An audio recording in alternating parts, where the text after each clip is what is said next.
September 1, 1943, Rabaul Airfield, New Britain.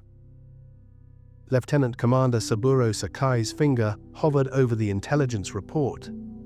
His single eye, the other having been lost to American gunners 12 months previously, scanned words that provoked real laughter in the sweltering operations tent. "The Americans have produced a new fighter," the report stated, "as heavy as a bomber, as big as a transport. They called it the Hellcat. It reportedly weighs double R0. Another American design philosophy blunder." Through the tent flap, his squadron's A6M0s stood in flawless formation on the pierced steel planking, sleek, agile, deadly. For 2 years these planes had controlled Pacific skies. British Hurricanes, American P-40S, Dutch Brewster Buffaloes, all had fallen to the Zero's devastating firepower.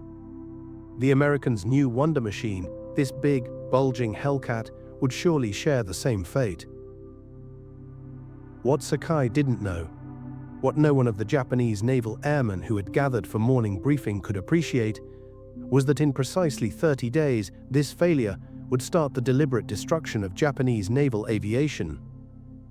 The F6F Hellcat would have a kill rate of 19-1, downing 5,223 enemy aircraft at a cost of only 270 to enemy aircraft in combat.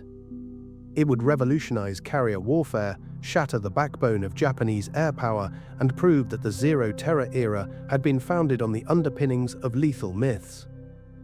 The arithmetic of air supremacy was about to be revised by an aircraft that was fundamentally flawed, heavy to handle, and broke every rule the Japanese had learned.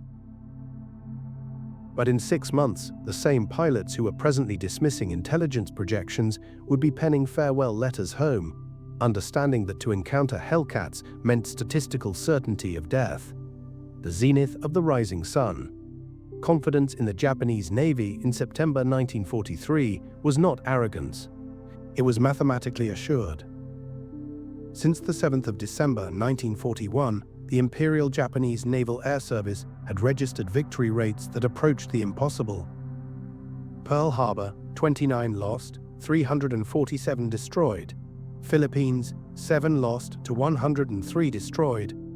Darwin, 2 lost to 30 destroyed.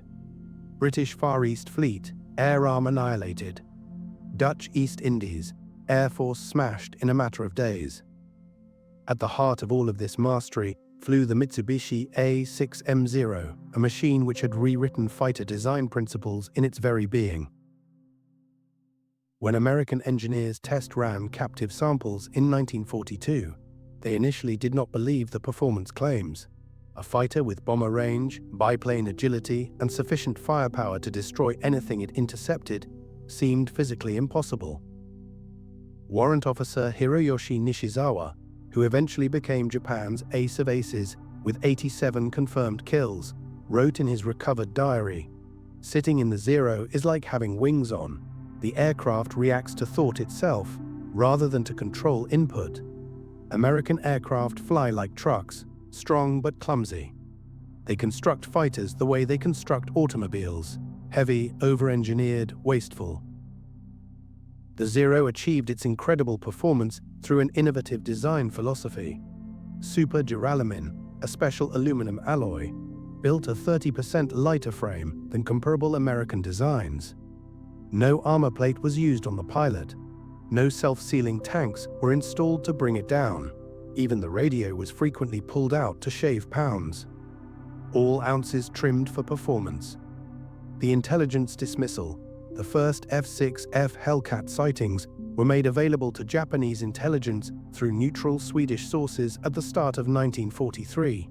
The specifications sounded like propaganda, or perhaps even flat-out disinformation. Weight: 12,186 loaded versus Zero's 5,800. Wing area: 334 square feet with a draggy radial engine. Armament: 2,400 rounds of ammunition. Protection: armor plate everywhere, bulletproof glass, self-sealing tanks for 250 gallons. Captain Minoru Genda, Pearl Harbor's strategic mastermind, reviewed the details in Combined Fleet Headquarters. His appraisal, preserved in Japanese defense files, was contemptuous. The Americans have still not learned. This Hellcat is more of the same futile philosophy, to attempt to oppose pilot skill with sheer mass of machinery. A Zero will fly rings around it. The mathematics seem to justify his conclusion. The Zero's 22 pounds per square foot wing loading provided a turning radius of 612 feet. The Hellcat's 36.5 pounds per square foot wing loading predicted a turning radius of greater than 900 feet. The Hellcat would be utterly lost in a turning fight. The keystone of all Japanese fighter tactics. First glimpse. September 30th, 1943. Marcus Island, Petty Officer First Class. Yoshio Fukui was escorting a reconnaissance flight on duty when he spotted them. 6 dark blue shapes coming up out of the southeast. His initial reaction, recorded in his after-action report, B-25 bombers on an unusual heading. Then they turned, and the characteristic shape was unmistakable. Single engine, large body, wings that appeared to be disproportionately short relative to the body. First sight of F6F type fighter. First impression, Americans have mounted fighter guns on a torpedo bomber, engaged in usual tactics. Usual tactics had been to use the superior turn rate of the Zero to fall behind the enemy aircraft. Fukui rolled over for a diving turn, hoping the American heavy fighter would maintain a straight course, allowing him to come around onto its 6 o'clock. Something unimaginable occurred. The Hellcat didn't move. It didn't attempt to turn with him. It climbed vertically. The Pratt & Whitney R2800 double wasp engine, 2,000 horsepower, 700 more than the Nakajima Sakai's 1,130 from the Zero, threw the Hellcat straight up at 3,500 feet per minute. Fukui, struggling to maintain, watched his airspeed fall as the Zero battled gravity. At 15,000 feet, the Hellcat did something its size could not possibly do, a hammerhead turn that sent it right onto Fukui's tail. The American fired at 400 meters, 6 machine guns and not 4 that we were anticipating. The rate of fire was unbelievable. My plane was hit 17 times in 3 seconds. Only by entering a spin did I manage to escape. Fukui lived, barely making it back to Marcus Island with his Zero riddled with bullet holes. His wingman, Petty Officer Second Class Masao Izuka, didn't return. Neither did the recon plane they were protecting. First Hellcat blood. The Weight Paradox. October 5, 1943.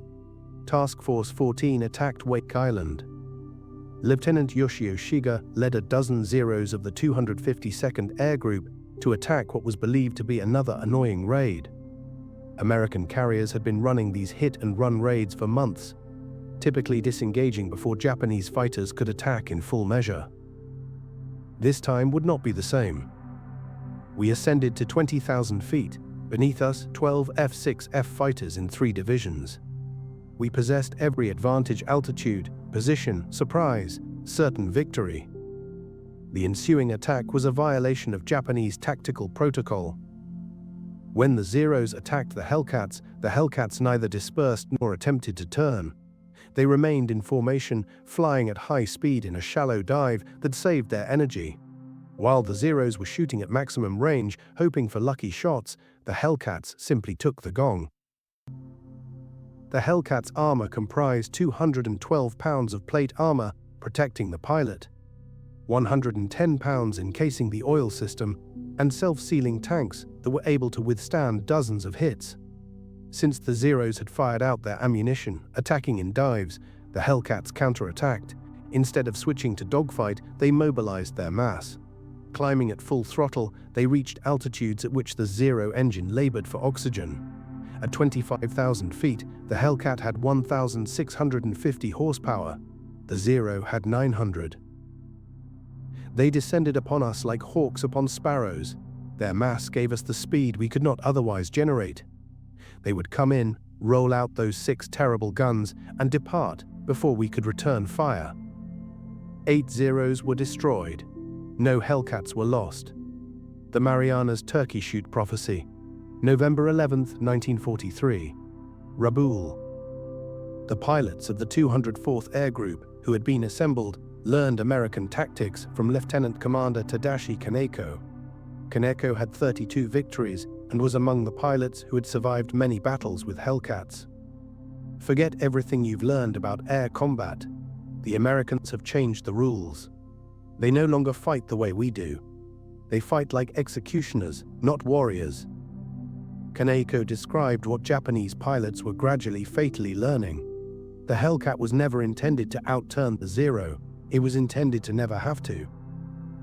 Employing a combat philosophy known as energy fighting, Hellcat pilots continued speed and altitude, trading potential energy for kinetic energy in slashing attacks that provided Zero pilots with no chance to take advantage of their greater maneuverability.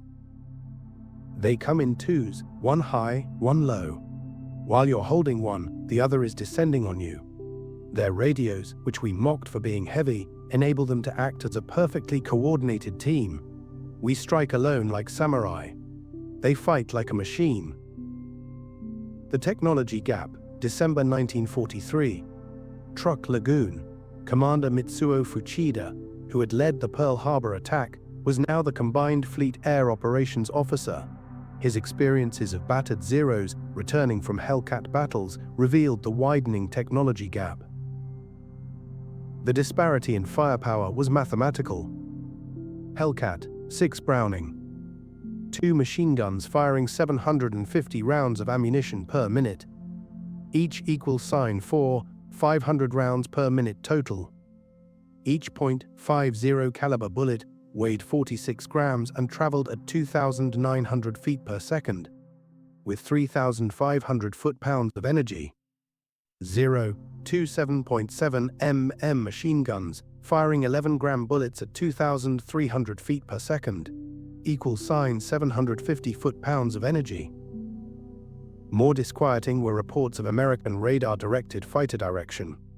Whereas Japanese aviators searched for enemies with their own eyes, Hellcat aviators were guided to targets by shipboard radar controllers who could spot Japanese aircraft at 50 miles range.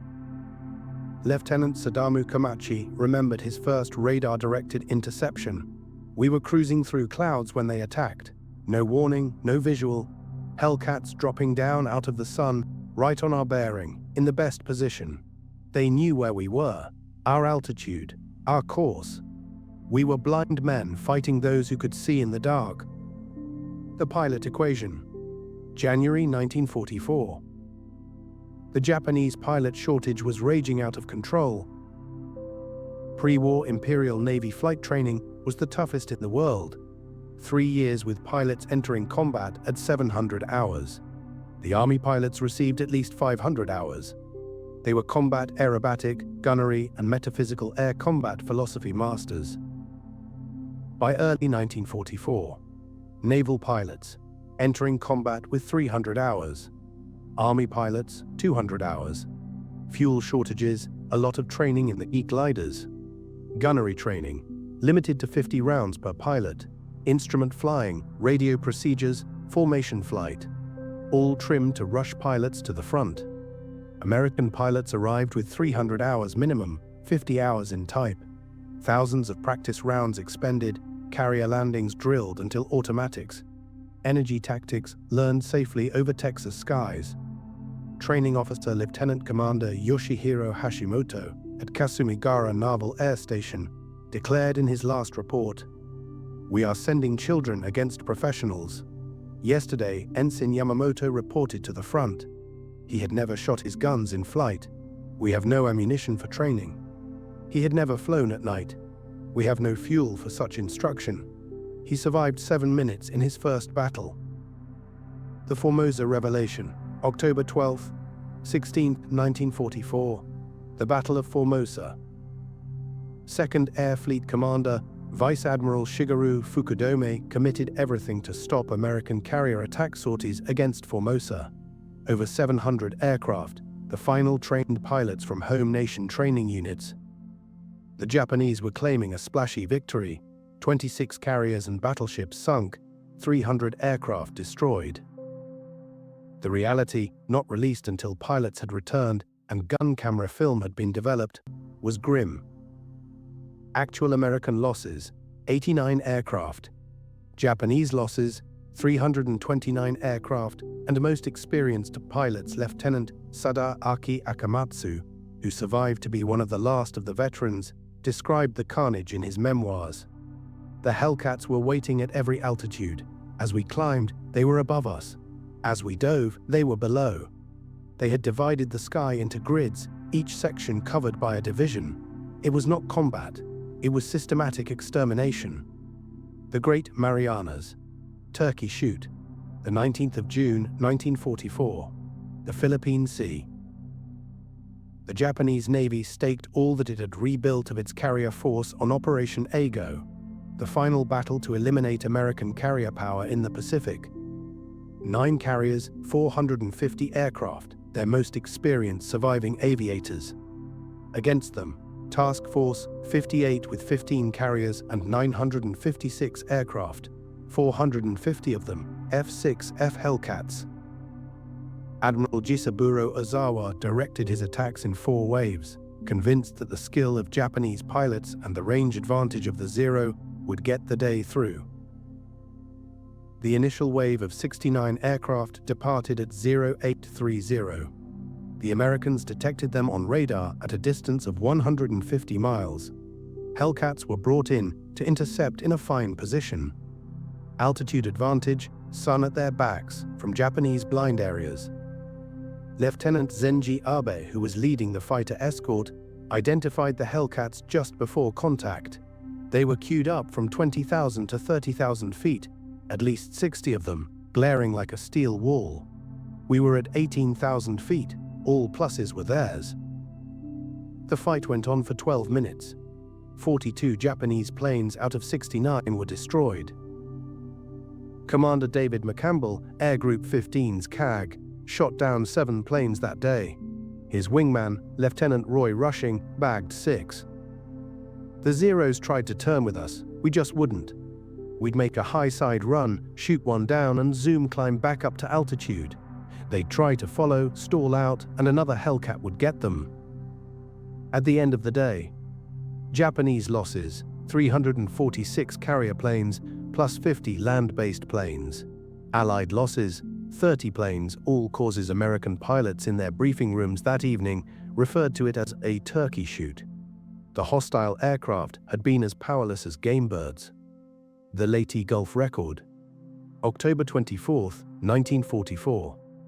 The Battle of Leyte Gulf. Commander David McCampbell would set his single mission record during this battle. Commanding 7 Hellcats from USS Essex, he intercepted a flight of 60 Japanese aircraft heading towards the American fleet.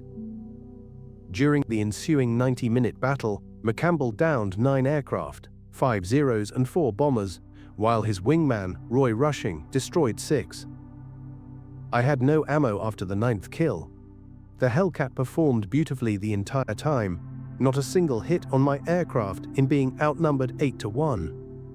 The battle confirmed the complete reversal of air superiority.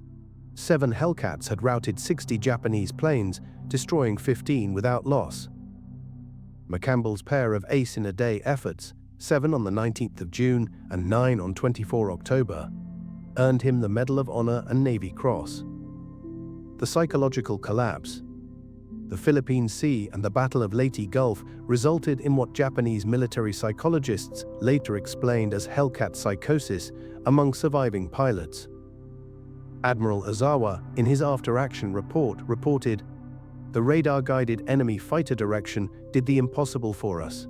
Industrialized air fighting. Each Hellcat was not an individual fighter, but a cog in a giant machine. Our pilots, as skilled as they were not battling aircraft, but a system."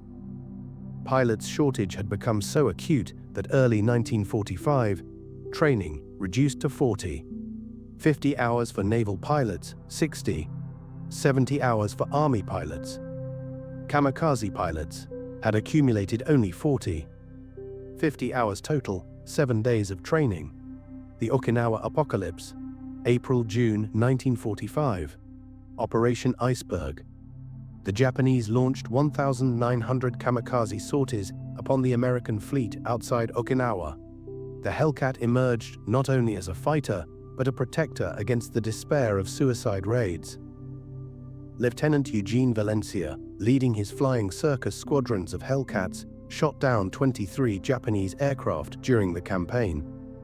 His tactical innovation, attacking with divisions of 4 planes in coordinated raids, made traditional Japanese tactics suicidal. We formed what we called the mowing machine. 4 Hellcats abreast in line, 100 yards apart, would cut through Japanese formations at high speed. Each pilot covered his own area. We'd make one pass, return to altitude, and come around again. The mathematics of the Okinawa campaign was unflinching. Hellcat sorties, 38,038 combat sorties. Victories claimed, 2,351. Losses, 249. Kill ratio, 9.5-1. Kamikaze interceptions, approximately 80%, prevented from reaching targets the technology chasm. By 1945, the technology chasm was unfathomable. The F6F5 Hellcat also included innovations that made it deadlier yet. Water injection increases power to 2,200 horsepower. Zero-length rocket launchers. Enhanced armor. K-14 computing gun sight, calculating deflection automatically. Lieutenant Commander Saburo Sakai, Japan's most successful ace with 28 officially documented victories, though modern historians put his actual score at perhaps as few as 15. First encountered Hellcats in June of 1944. Despite his skill and experience, he was nearly killed in his first encounter. I did my best aerobatics, loops, rolls, splits, all the stuff I had learned in 200 battles. The Hellcat was a cinch to follow, almost casual. I survived only because the American pilot made a blunder. Forgot to jettison his drop tank before combat. The human cost accounting. By war's end, the F6F Hellcat had downed 5,223 enemy aircraft in air-to-air combat, lost 270 aircraft to enemy fighters, achieved a 19.3-1 kill ratio, scored 305 U.S. Navy aces, accounted for 75% of all Navy air-to-air victories. The human cost to Japan was catastrophic. Of the 18,000 naval aviators who had started the war, fewer than 100 combat-ready pilots were alive by August 1945. The kamikaze equation.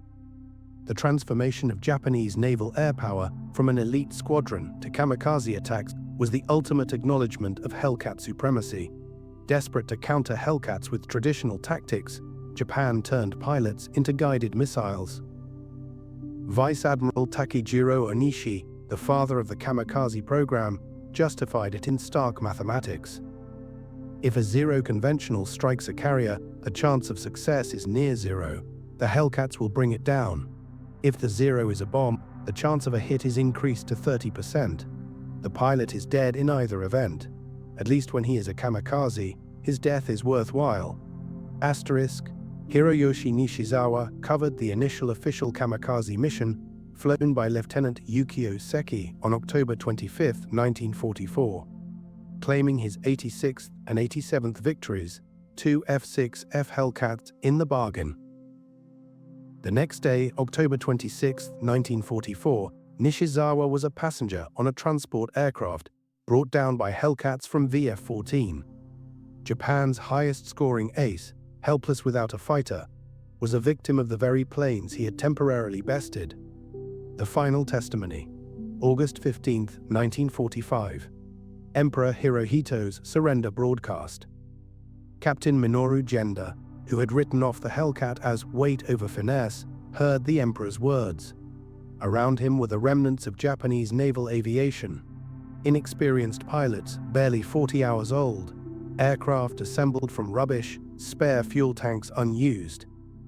That afternoon, Ensign Clarence Moore of VF-31, from USS Belleau Wood, shot down a Yokosuka D-4Y Judy dive bomber after 2:00 p.m., the last air victory of World War II. The Japanese pilot, apparently unaware of the surrender, was flying towards the American fleet when Moore intercepted him. 2 short bursts from the 6 guns of the Hellcat ended the Pacific Air War. The Occupation Revelation, September 1945, Atsugi Airfield. The first aircraft to land after the surrender were 12 F6F Hellcats from USS Yorktown. Japanese pilots, mechanics, and ground crew lined the runway to see their tormentor up close. American pilot Lieutenant Robert Vossler, a 19-kill ace, demonstrated the Hellcat's superiority over Japanese pilots.